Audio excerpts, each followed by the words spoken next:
in the streaming world of what he believes to be of quality. But there is, unseen by most, an episodic horror-based TV show. A show that still holds up. A show called Tales from the Darkside.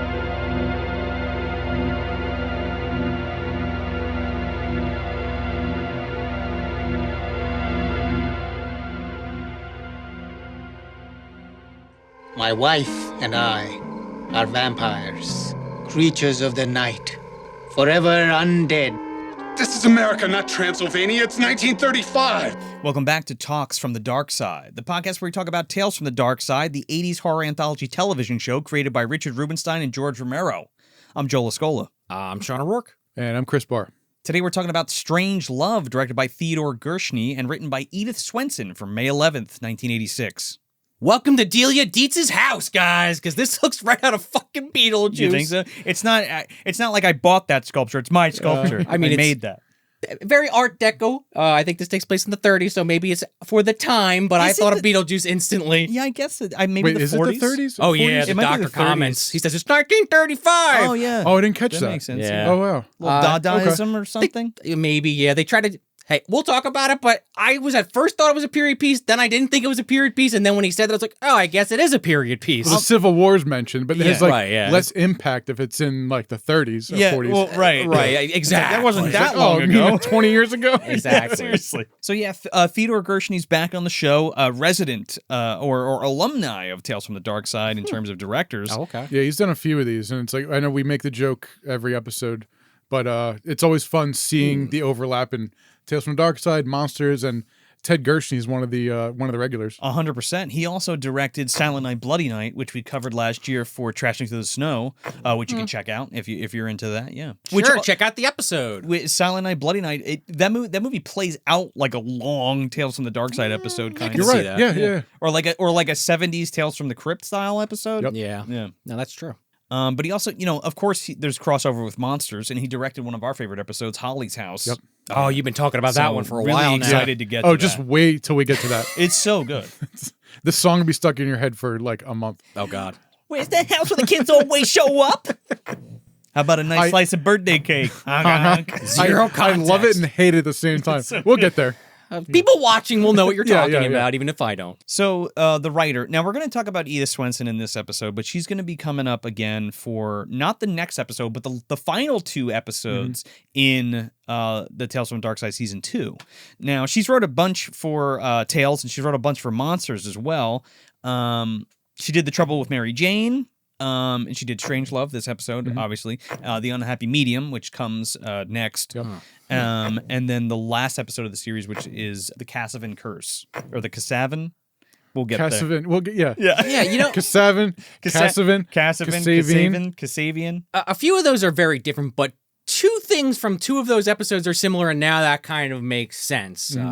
Specifically the sex scenes, but... Now you can see the writing style. That's actually looking ahead now that we're like, you know, with these coming up. I mean, we're kind shortly. of preemptively talking about it, but little yeah, bit. 100%. When we tackle those episodes for the, we'll get more into the weeds with that, but like, she also writes for Monsters too, and she does The Vampire Hunter, and she does Family Reunion, which totally feel like this, and definitely like the Unhappy Medium episode. So with all the overlap between Tales Monsters, you get to see everyone's styles, whether just as writers or directors also. Yeah.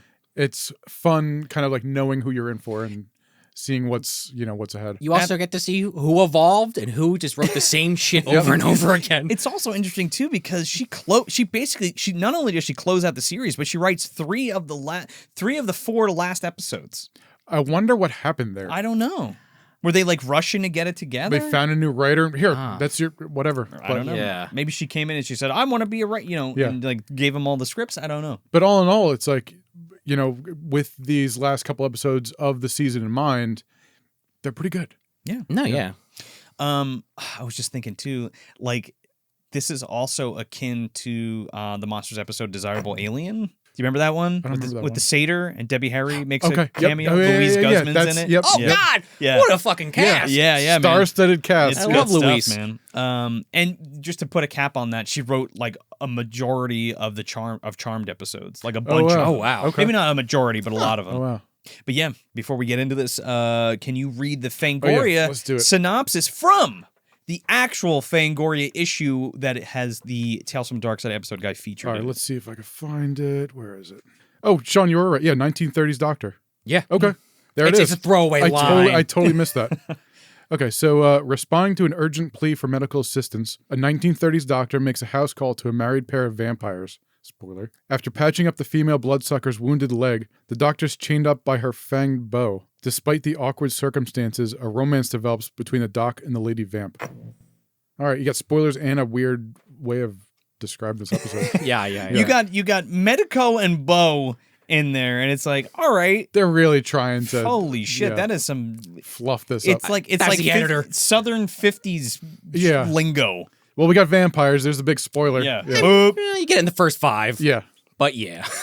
But at least it's a little bit of a lead up. I thought there were zombies personally until the fangs are revealed, but yeah. Ghouls? Ghouls, maybe, yeah. Well, we all know that they're all the same kind of creature. Don't According forget that. to 1990s mom. Yeah, so we're introduced to Harsh Nayyar, who is Edmund. I guess we could just say it. Yeah, he's a vampire. Yep. He's Yeah. the resident vamp. He's here. the vamp hanging around. We'll see him again in the next season in the episode of My Own Place. He's in this again? Yeah, I didn't catch that. It's Okay. also directed by Theodore Gershuny as well. Oh, wow. Maybe Oh, they were must be friends. buds. Yeah. Yeah. Going to cookouts together. Yeah. Fishing trips. Vampire cookouts. Well, there's that one woman that's been in a bunch of episodes, and she was on the Mr. Schlabber episode on Monsters you always bring Yes, up. the one that was in Scrooged. I forget her name. Grandma's Last Wish. And she's also in Comet Watch. But too. I want to say a lot of she was in a bunch of episodes that the same director was in. I mean, go back and watch the episodes. We talked about it. No, but absolutely. And then his wife Marie is there, who is Marcia Cross. Now She's in a million things. she's in a million things, but like Mostly Desperate Housewives, right? she's most That's her famous for big Melrose Desperate Place. Housewives. What's she? Oh, that was the big thing I saw online. Oh, how many episodes was she in? I didn't write that down. I think Oh. almost all of them, but I Okay. don't have it in front of me. really? I didn't know she was in Melrose Place. I'm just going off Wikipedia. Never actually watched an episode. Somebody watched Tales from the Dark Side. It's like, hey, I got this show coming up on Fox. She's basically playing the same character in Yeah. Desperate Housewives. And she's good in this too. yeah. She is. A little piece of trivia. I think it's a piece of trivia, at least. Maybe I read too deeply in this, but the name is the same. So she plays Marie Alcott. You want to know who Marie Alcott is, who also was alive during the Civil War, which this woman was turned into a vampire during the Civil War. Oh.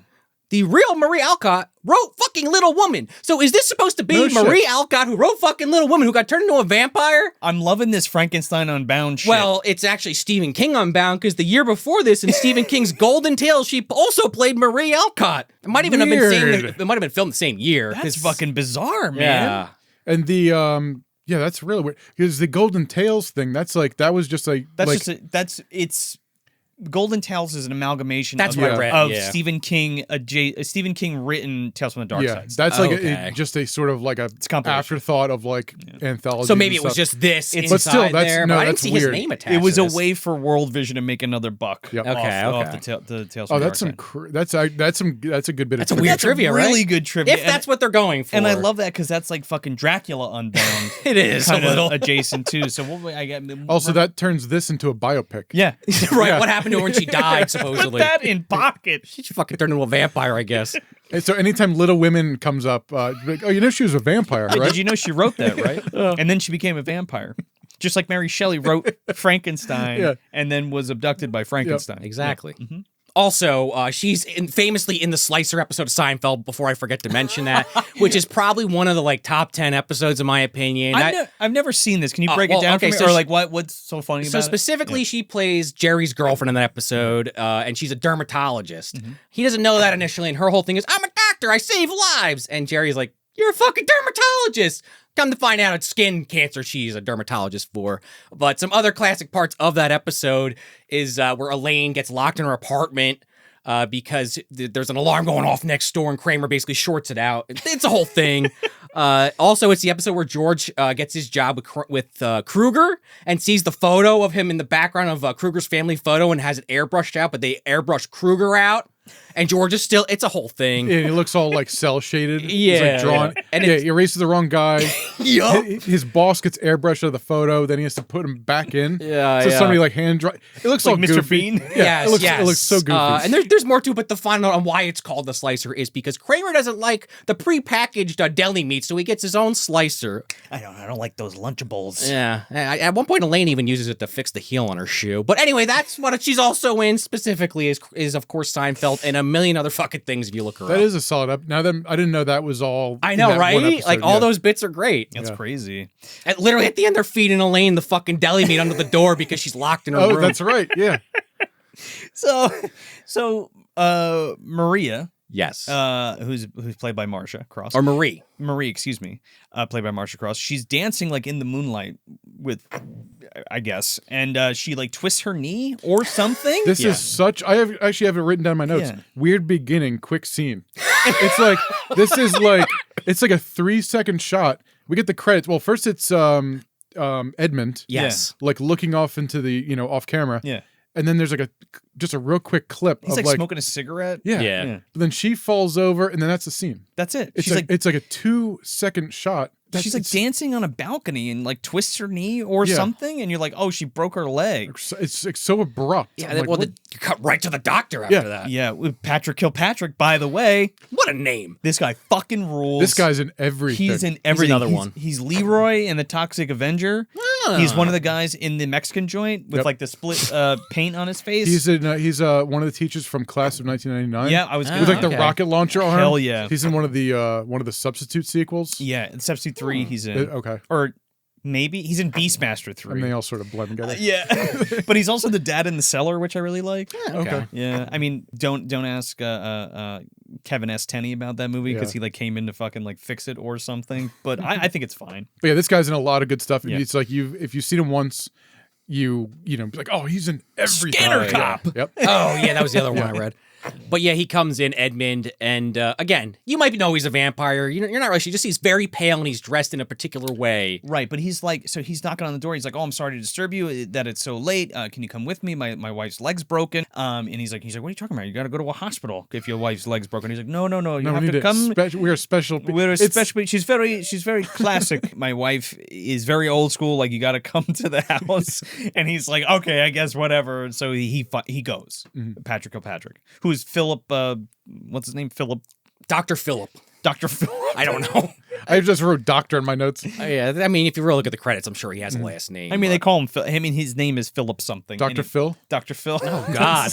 You're a vampire, okay? Shelley Duvall, come on my show. I'm absolutely going to help you, not drag you. Heard you Remember that? So Edmund takes him to his house, and he's like, my wife's over there. You got to help her. So he goes over there, and he's like, oh my God, she's white as a ghost. It's so weird. He's like, Oh, oh, yeah. your wife is astonishing. Yeah, she's beautiful. Don't take this the wrong way, Edmund, but I wanna fuck her. I'd lay a fucking on her. Now he's like, she's ice cold. She's pale. She's got no heartbeat. Yeah. She feels like she died. Yeah. What does he say? Like 3 days ago? Yeah. She's been dead for hours or something. He Like that. might He's as well like, put his fucking hand over her mouth. he's like, no, everything's fine. And he like touches her temple, and she like wakes up, and he's like, Edmund, and he's like, holy shit, she's alive. And Just fainting shock. and he's like, I'm sorry, ma'am, because Edmund's like, yeah, she's in a deep sleep, because she's got low pulse or something. And Yeah, you're he like, might what as the well. fuck? Yeah, I think at some point he actually does say, like, she's a vampire.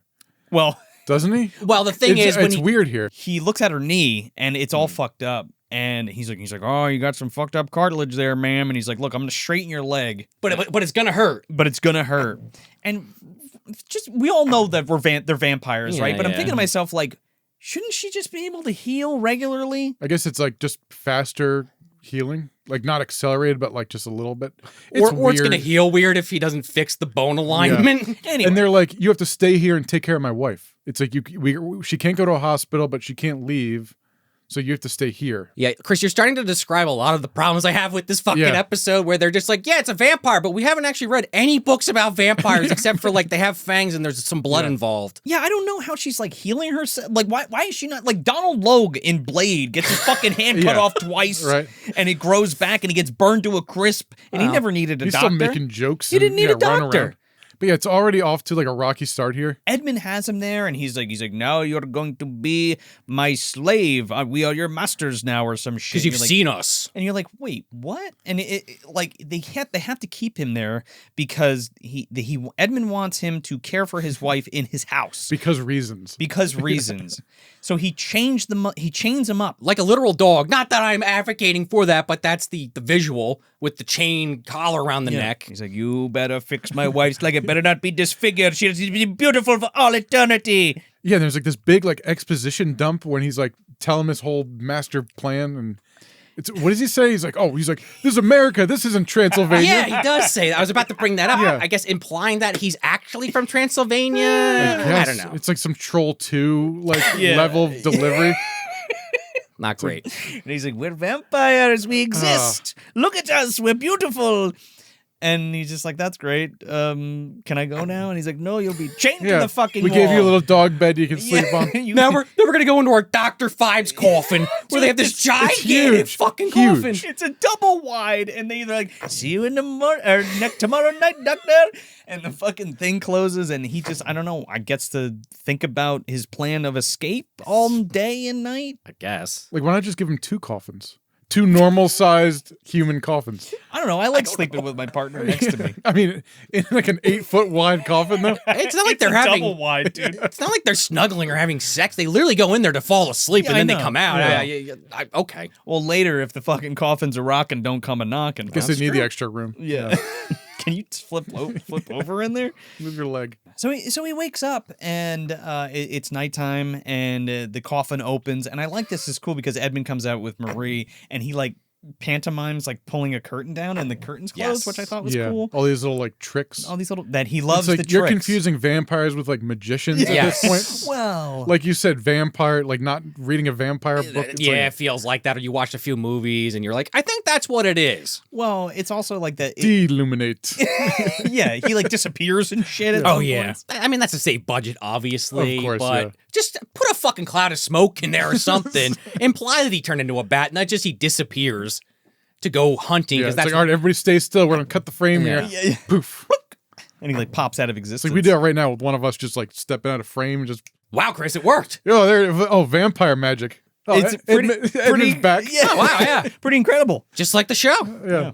But yeah, this is where Edmund is like, takes this fucking crystal carafe. He's like, I need to go hunting. Do you like hamburgers? And you also get this detail where his There's wife, an all-night cart in my hunting ground. the wife is implied she doesn't actually kill the humans because She eats cats. yeah, she hears a cat and she's like, And he's like, you're disgusting. He's like, you don't even drink human blood. And he's like, I'll bring you back something hot to drink. And it's like maybe that's their attempt to like humanize her a little bit or empathize. makes me wonder yeah. when Anne Rice wrote fucking Interview with the Vampires, what it makes me think.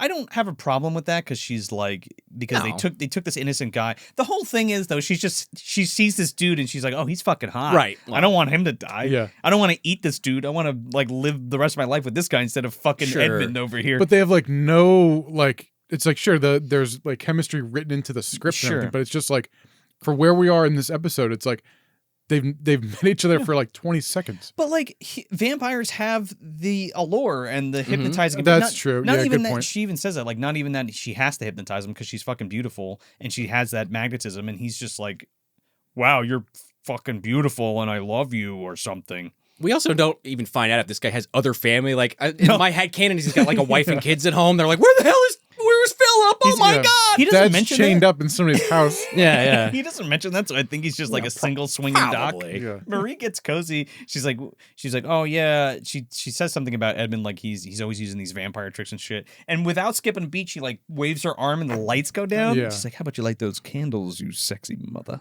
She's like, yeah, one bite of the neck. Yeah, that's all it takes. And then me again, trying not to just be that guy this entire episode's like, yeah, that's all it takes, huh? Okay. No, it doesn't, You gotta but drink all that right. blood, Yeah, and she says like he turned her into a vampire during like the Civil War. but willingly. She Willingly, wanted right. to become a Yeah. vampire. Yeah, during the Civil War, and Which I guess was like in the last 50 to 100 years, if this is 1930. yeah, So which is that's- not that long. That's when she wrote Little Women. Right, exactly. Right Was she around- already yeah. vampire at that point? well, she had all that time because she was a vampire, so she Yeah. could sit and write that book. Oh, and here's the fun connection. So Little Women, Kirsten Dunst was in that. Well, there you go. and then Interview with the Vampire. Based on There you fact. go. So Yep. Anne Rice stole it from her. From Little Woman. Yeah, from Oh Little my Women, yeah. God. It all links up. It all links up. It's the lineage of And the they were eating vampire. cats and shit in that too, yeah. We need like a whiteboard back here to like connect all the dots. yeah. We got the red Oh, string God. going Yeah. everywhere. Exactly. That's a really fucking crazy though. Right. Yeah. It is. Clint Howard is somewhere like over here. Oh, yeah. I'm not a vampire, man. I'm just hanging out. So he's What we're talking about. yeah. So Edmund comes back and he's like, "Oh, I had a horrible night. I had to kill this bum. I'm a little Now I'm drunk. And I'm drunk." And he's like, "Yeah, you could drink that shit." She's like, "I don't want it." He's like, "Don't make me force you to Yeah, and this drink is it." another weird interaction. He's Yeah. like trying to force feed his wife to drink bum blood. Well, Kevin, Patrick Kilpatrick's like, he's like, "She doesn't have to drink it. She doesn't want to." Been And there he's 2 days, by the way. And he's AJ, like, maybe. and he's like, "What the fuck?" He's like, "You're telling me? You presume to tell me? Defend my wife?" He's like, "I'll fucking force her to drink it. Yeah. Then what will you do?" And he's like, "Why don't you unchain me and I'll show you?" I've got this metal chain. It's clearly made out of silver, obviously. As he's swinging it around like a fucking lasso. Yeah, this is another weird part. It's just such a weird, like, When Edmund's like, "Come on," and he's like jumping out of Yeah. the way and he's like throwing the chain at him, you're like, "Oh my God, all right." They were throwing darts at the fucking board for this one, I feel like. Like, there's some good ideas, and the visuals, I think, are actually pretty interesting. But then when you, like, actually string it together, you're like, so he's swinging a chain, and then he keeps missing, and then, like, the guy breaks the chain in half. He's like, you just lost 5 feet of freedom. That's a good line. It though. is. I like, "You just lost 5 feet of freedom, Doctor." I like that one. But yeah, he like breaks the chain in front of him and shit just to like show his power or whatever. And then he just like goes to bed, and they're like, "Fuck you, stay away from my wife." And then the next scene, so she's all healed up. Marie's all healed up. She's ready to go. She's walking around. She's bopping and bipping. And Edmund's like, "Okay, Doctor, we got to get you cleaned up tonight." And he's like shaving his fucking face because they're going to like, I don't know, dress him all nice and clean him up to like feed on him. They're going to kill him. Yeah. And Marie's like, "No, I don't want you to kill him." and he knows it. Like, he Yeah. knows what's coming. He's, like, licking the blood off the cheek. He's like, Yeah. "Oh, it's sublime." Better And- than bum blood. Better than Oh, yeah. fucking, oh yeah, what is he like feeding off Royal Dano or some shit? He got buck flour, right? Buck flour blood. So he's like, I want to give you a last meal, Doctor. And he's like, "What do you say?" And he's like, "I'll just have a smoke or whatever." Gotta smoke. Yeah. Here you go. So here's the thing. I don't know how this idiot fucks himself over, but Edmund's so before Edmund like goes out to get the bum and he comes back, and now he's not gone 10 minutes. Barely. And Yeah. he's back with the food. I I think in that's the an episode, editing thing. I don't think it's 10 minutes. That's the way they make it seem, especially when they're talking. And in this, he like goes out to get the Doctor his last meal. And I'm like, is he gonna like figure out what that last meal is? Does he have to go to like Red Lobster or some shit and like wait for them to Right, fucking yeah. cook it and stuff? Because she's like, he's not gonna be back for hours. We're gonna show him a thing or two. Yeah. So she ends up having sex with the Doc and basically turning him into a vampire. But this is like, we have to like point out, this is this whole scene It's is a like montage. drawn out. Yeah. It also makes zero sense. Yeah. It's long enough where there's like crossfades and like different angles. Like, we don't need, it's like, come on, get to the point. I don't know. She never really bites him. They do, Right. They do, but she does cut each other, and he does drink her blood and Yeah. have her blood. With like in a her- little like dagger. yeah. But they you just said it. They contradict. You're gonna. It's a one bite. It's one bite. Never bites him. Well, One bite, except that we never It's like- see. Horse shit. It's more like Yeah. sensual and like ritualistic in this sense, which I've never kind of seen it done this way. But like they put like each other's blood on their lips and they're like making out. It's like the sensual sex scene ?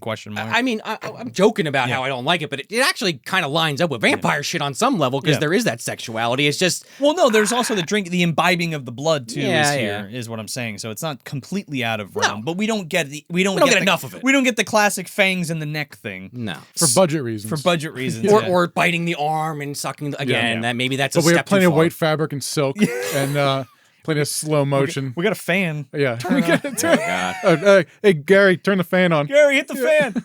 So then Edmund like pops back into existence, and he's like, "Get away from my wife, Doctor!" And he gets up. And now he's in like a fucking like a smoking jacket. Yeah. His hair's all slicked back. Now he's a cool vampire. He's got the outfit. Does that happen when you get bit? I think you just so. turn cool. Somebody shows up and gives you like a new outfit. If I got bit, would I turn into Kiefer Sutherland or like Alex Winter?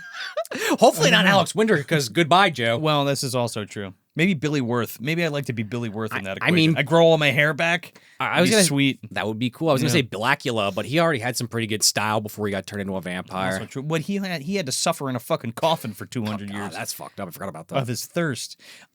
So he stands up and he takes the chain, and it's like clearly like, yeah, okay, Yeah. he's a vampire. He breaks the chain. Now he has vampire strength. Right, now and- he's yeah. He's now all pale. But the thing is, like, he's way bigger than Edmund, and now that like he has vampire strength, he's like doubly as strong. Yeah. I guess, according to Castlevania logic. But anyway, they fight, I guess, and he like turns him around and like throws him on the ground. But this is so Again, good. another weird like fight scene. It's He yeah. decimates him though. It's really Yeah. poorly executed, but this is great. This is all worth it because Marie like gives him a steak, or like a broken fucking I don't know what chair leg. Yeah. Conveniently. And he stabs him, Edmund, in the chest, and it's like full on Yeah. Yeah, for you see it. TV. It goes into his chest like without any cutaways, with blood and everything. Yeah. It's like holy shit! Like that was pretty graphic. And we always point out, it's like when blood is in one of these episodes, Yeah. it's like, it's so rare that it's like, we have to point it out. It's like, this is one of those instances like, whoa, this is a lot for this show. Especially actually seeing it happen. Yeah. It's not like an off-screen Yep. spray or some Right. blood Or after cutting the to his fact. face or Right, something. Right, yeah. right. Like you see it penetrate and bleed, and it's Yeah. like, oh damn. Hey, he's a vampire. Fuck it. That's kind of it. They like get into the coffin and they're like Yeah. making out and fucking and like look like he's literally like Edmund dies being fucking cucked. That's what Yeah. happens. He's still not like fully dead. No, Yeah, the he's sun lying hits on him. the ground. Yeah. Then the doctor and Marie go in the coffin, And they're- close it. He's they're, still like, writhing making around. out. Yeah. The coffin's rocking and nobody's a knocking because that sun comes out and he disappears on the Speaking ground. of Blacula, the second one I think they did that. The first one he's like up in flames and smoke, and yeah. the second one is like, Yeah, you're right. I think it's been a while I'm since I pretty watched it. sure. Yeah, that death at the end of Blacula is really good. He like burns up outside on the roof, but it's just kind of like okay. Yeah. He just fades out. Another like cheap like trick, And they're in the double wide and happily ever after ? credits. And It's that's like, it. Vampire baby coming There soon. wasn't It's anything like, really. that's all you got? Yeah, it's like a really bad like a really terrible soap opera love Yeah. story. I'm sure on paper it sounded better than it was. It's just the execution, like throughout the episode, it's sort of like, what are you doing? The episode I mentioned earlier that she had written called The Vampire Hunter is a way better vampire episode that we'll get to in Monsters. She had to get there first. Yeah. you know? Yeah. She got this other shit out of her system. She had to walk before she could run, you know? right. So she evolved. Yeah. So what do we think about this episode? So first off, I have to note that this episode on IMDb has a 6.4. Really? Yep. And just for Is that like overall? What does the Jin No Chaser have? That's what I want to know. I know that one's low, but just for context, the episode before this, Choice of Dreams, that's a 6.3. Oh, that's How is insane. that possible? This is higher than the episode before this. because it's just vampires. I don't know. Maybe gives more it- people have seen it and rated it. I mean, I feel like they definitely spun this episode a lot on like sci-fi for the Yeah. reruns versus the Abe Vigoda one. Yeah. I remember seeing this a lot, like being repeatedly played. And that's weird for them to push like this one. I don't know. Well, maybe because Marcia Cross was so big. could maybe. be. Yeah. Or Patrick Kilpatrick even. It could have been any reason. I think you're right with the Marcia Cross thing. Yeah, That that might be up. one of those things. Like we Yeah. always say, like the Steve Buscemi Yeah. one or Christian Slater. I didn't the even know Seth who Green she, one. Yeah, that too. Yep. I didn't even know who she was really because I never watched. No, same. That's the whole. I looked her Yeah, up because yeah. I was like, wow, this woman's pretty good. Who is she? And I'm like, oh shit, she's Oh, in yeah. a ton of stuff. She did all the Real Housewives stuff, Yeah. so I was like, okay, that makes sense. Yeah, I didn't like this one very much. I mean, shocker, I didn't like a romance episode. Take a shot every time I actually like one. You probably get less drunk than if it was the opposite. But it's more so the vampire stuff, honestly. Like, yeah, the forced romance, I'm going to hate that every time I see it in a thing. Like, you got to work up to that shit, and it's really hard to do in 22 minutes, like we've talked about many times. Sometimes they do nail it. I think Comet Watch, I forget what I said on that episode, but at least that's a better execution of what they're trying to do. With more characters. True. Well, from the romance angle specifically, obviously, yeah. that's more comedy also helps that episode. But yeah, I just don't know. I guess this woman didn't want to be Edmund's vampire wife. She just wanted to be a fucking vampire. So the first good-looking guy that walks in the door, goodbye Edmund. I don't know. I just don't really like that. It's just like, okay, so you made an antagonist out of a character who really wasn't that antagonistic to begin with, other than just, well, he's going to kill this guy because vampires need to eat. I don't know. I hope that made sense. I didn't like it very much. Well, to fix her leg or something. Yeah. Oh, and that whole element, I guess, is where I was going with that. Is like, okay, her leg needs to be fixed, and you need this doctor here, but you're a fucking vampire. I don't know. It just people read a book, but they only read a couple sentences in the book, and like, yeah, I'll pick that idea. And again, I am just that guy complaining about shit about vampire lore that most people don't care about. But for those that do, I hope you at least agree or understand where I'm coming from. And it's a shame that this one just didn't land. Not the worst episode ever, but I did not like it. Yeah, it's definitely not the worst one. And I agree with you on a lot of points, especially like nothing, them falling in love. It's like nothing feels like earned. I guess that's what I mean, yeah. Everything just sort of happens and there's no, I guess there's conflict when they're, more when they're fighting. Yeah, but it's just everything just sort of happens on screen and we're kind of like just watching it happen. But we're not here to totally trash the episode.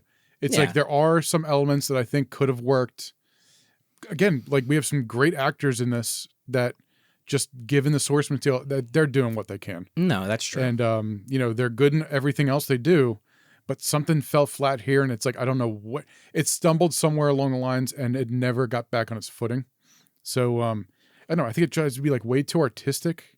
Maybe in some parts, and it's like, no, it's like you don't have a lot of time to get cute with this episode. It's like get to the point, make it, make things feel earned, not just like, oh, we looked at each other in the eyes once, we're in love, and I'm gonna kill my vampire husband, right? or Puppy dog, whatever it is. Yeah, it's just weird. Everything just feels weird in this, and it's like the fight scene, some of the dialogue. There's some good lines, but the majority of the episode, it's like, what are you doing? It's like, where's this guy? And then by the time it's over, he literally just like fades out, and the credits, pop come up, in. it's like, Yeah. All right, thanks, thanks, show.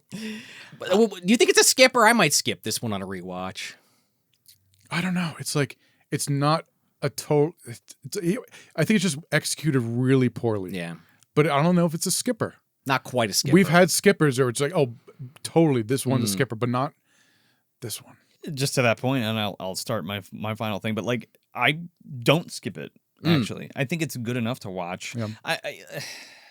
I mean, I agree with everything you guys have said. It's just like it's not bad enough to skip, but it's also kind of charming in a weird way. I do like all the actors in it, and I think it has this weird kind of like B-movie quality to it that I like. It does. But as far as the romance goes, I'll give it a pass only because like she's a vampire. She clearly can manipulate him if she wanted to, and his only way out really is to kind of do that because whether or find a stake and kill them. Well, right, but you're not going to kill both of them at the same time. And she's also a babe vampire, so it's like he's into it. Yeah. Well, she's into it. If you know what I'm saying. Right. I guess old Edmund isn't stacking up. If you guess my drift. Poor Eddie. He needs some red chew or something. Now, just a real quick note. It's like, with all the fun things we do, it's like, oh, look at this shower, this thing. Yeah. With the idea of like female vampire in mind, the episode of Tales from the Crypt with Beverly D'Angelo, Werewolf Concerto. Oh yeah, remember that one? Yeah, it's like that's how you do a vampire. I'll do you one better. Pool sharks from Monsters. Okay. Yep. That's one of my favorites. Oh, that's a great one. With the chick vampire who comes in and like hustles dudes in pool to eat them. Yeah. It's great. But they have to be invited to be. It's great. Yeah. To like be given over. But there's just with those in mind, it's like there are like fun, creative ways to handle the vampire plot, lore in 24 minutes or so. Sure. 100%. I think where this falls flat is the idea is there, but I feel like there wasn't enough on the page. So like when you see the choreography is fucking terrible. Like really, really bad. Like really bad. And it feels like it's there just to fill it out. Yeah. Even like the montage-y sex scene is there just to fill out the runtime because I don't think there was enough there. What they should have did was they wanted to put things into it, it feels like, to make it more action-y or make it more sexy or something. Because it feels like a more straightforward kind of infidelity plot rather than a vampire... like Edmund knows what's happening. Conflicts, right. Mm-hmm. And I would have liked more of that, like if Edmund had more conversations with Marie, instead of just being like a testosterone-driven fucking up his own ass kind of guy. It would have been better if they had a little bit more back and forth of their discontent with each other. Yeah, like why they're on the outs and everything. Yeah. There's like one scene where they bicker, but that's it. That's all you get, right? Yeah, but not really. And that's only just because she doesn't want Edmund to like hurt the doctor and like the bum blood because he thinks she's petty or not petty. She thinks she's ridiculous for not eating human blood. Right. But I don't know. It's just kind of whatever No. for me. I mean, you guys pretty much said everything that I was going to say. So You know what's kind of funny? I would have loved to see a follow-up to this episode, actually, even though I didn't like this one, to see what the hell happens next. Does Philip actually get the good bodies? Does he get good blood? He doesn't get the bums. He goes down to, like, Hollywood. He starts eating, like, movie stars or some shit. Now, with that in mind, now imagine if they did, like, sequels to episodes. Say in, like, season 4... certain, like, imagine a Hofgosh episode where it's like, he comes back or something. Yeah, no, you go to his planet. or you see him on his planet. yeah. With the what's his face? Yeah. Like stuff like that. Imagine if they Right. did like follow Spiffy up Remo. to Spiffy previous Remo. episodes. Yeah. You know what's funny? It just popped in my head as we're talking about that. Tim and Eric's Bedtime Stories actually did that exact concept because the first season they had Angel Boy, which is a character Tim played, and then the second season they brought him back. It's a totally different thing, but it's kind of a commentary on how their fans always want them to do the old thing, and they want to do the new shit. But yeah, exactly what you're talking about. They actually did that. So go check that out. I don't know if you can find it anywhere. It's one of those weird things where like Tim and Eric, all their shit's digital now after awesome show. So it's on Adult Swim, but that's a good example of one that does do that. And it was an anthology series is also why I brought it up. Yeah, I think that's about it. I don't know how this is rated so high. Who knows? The mystery of Tales from the Dark Side.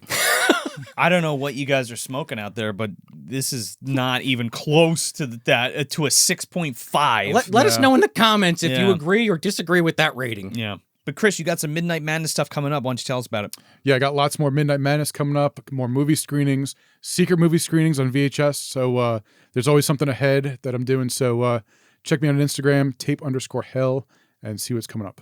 Yeah, and you got a great show coming up for Saturday, June 22nd at 10 p.m. Choose your own double feature with A Nightmare on Elm Street 2, Freddy's Revenge, A Nightmare on Elm Street 3, Dream Warriors, The Ascent, and Come and See. Grab your tickets now at BasieCenterCinemas.org or grab them at the box office when you get to the theater at Basie Center Cinemas on 36 White Street in Red Bank, New Jersey. We'll see you there. But yeah, let us know what you think about this episode, Strange Love, in the comments. Do us a favor and like and subscribe on YouTube if you're watching on YouTube. And if you're listening on your favorite podcast app, do us a favor, leave that 5-star review if you're digging the show because it helps Talks from the Dark Side reach more listeners. So if you want to help us share the show, that's a great way to do it. But until next time, I'm Joe Lascola. I'm Sean O'Rourke. And I'm Chris Barr. Tales from the Dark Side is always there, waiting for us to watch it, waiting for us to hit play. Until next time, try to find it on DVD and watch along with us.